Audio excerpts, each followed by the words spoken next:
reprenons en main, collectivement, la souveraineté alimentaire de nos territoires. C'est un appel solennel d'une trentaine d'associations engagées pour l'agriculture biologique. Objectif, interpeller le gouvernement Barnier et faire de la bio un projet de société. On voit que le dérèglement climatique s'accélère, que les frontières ont toutes été dépassées, toutes les limites ont été dépassées les unes après les autres. On voit bien qu'aujourd'hui, il est plus qu'urgent de réagir, et notamment dans le champ de l'alimentation. Depuis 2021, l'agriculture bio est en crise. En Bretagne, 1 hectare sur 3 est repassé en agriculture conventionnelle l'année dernière.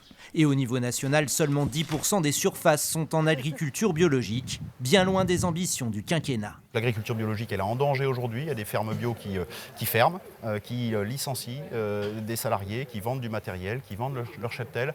On réduit notre capacité de produire bio aujourd'hui. Est-ce que c'est acceptable? Est-ce que ça va dans le bon sens? Évidemment non. Ce n'est pas le sens de l'histoire que de réduire la capacité à produire sainement des aliments. Dans le viseur de ces associations, la loi Egalim. Elle prévoyait 20% de produits bio dans les cantines scolaires, mais elle n'est pas appliquée. Pourtant, elle permettrait de soutenir la filière et de promouvoir une alimentation saine. La restauration collective, en fait, c'est 10 millions de repas par jour, c'est 4 milliards de repas par an.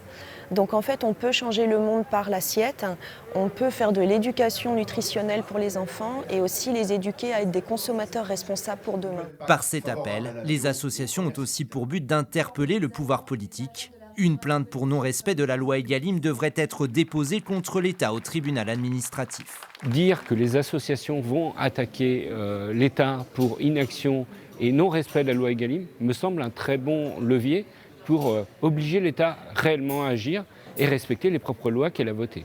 D'autres associations avaient déjà fait condamner l'État il y a 3 ans pour son inaction climatique. On peut se dire, on part sur